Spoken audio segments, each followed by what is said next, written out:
in this part of the country. And the station itself has become deeply rooted in the listening habits of an audience, which has certainly been far larger than that of only the brigade. Mr. McMillan once again explains. Although CAE broadcasts with a power output of only 250 watts from the FM band, we've a vastly larger potential audience than any comparable station in Canada would have. We're right on the edge of the Ruhr industrial area, and over 1.5 million people live within reach of our signal. And one of the very gratifying things about working at Radio CAE is the enormous response of the Germans. We estimate that over 100,000 Germans listen regularly, every day. For the most part, they're young, early teens to early 30s, and they enjoy the music we play on shows like Pops on Parade. Quite a few of them listen to non-music programs too, senior high schoolers and university students who listen to the station to keep their ears tuned to spoken English and French. And one such German listener is Fräulein Jutta Hilbusch, a young, attractive, blonde school teacher from the area. She dropped into the station recently to say goodbye and to chat with program director John Hanlon. I started listening in 1962, and, I've still listening now to some programs which I like. For example, in the evening, the pop music edition.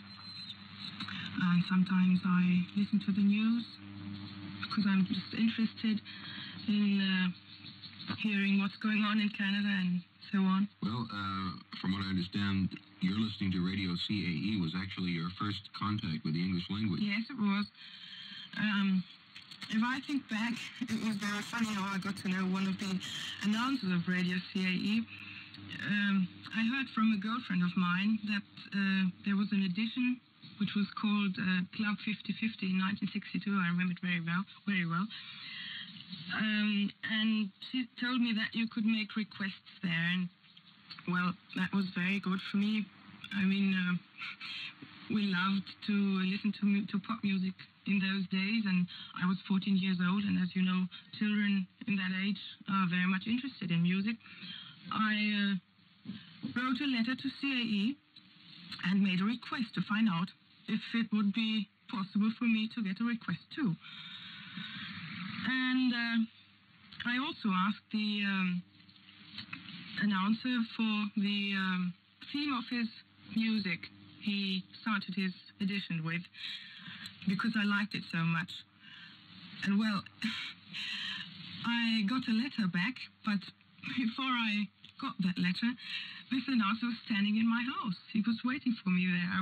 I was very much astonished, and anyway, in short words, he became a friend to our family. And as I knew him, I forced myself to understand what he said in his editions. I listened to CAE every night and made lots and lots of requests, and it was very good for me and my language learning.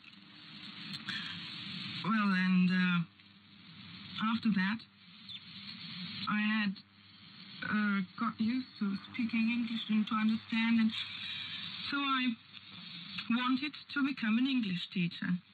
That's what I am today now.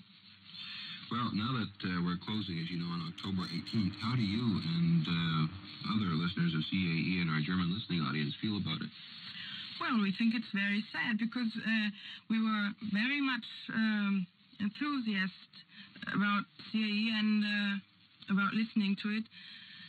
And we hope that there will become here a radio station as good as CAE.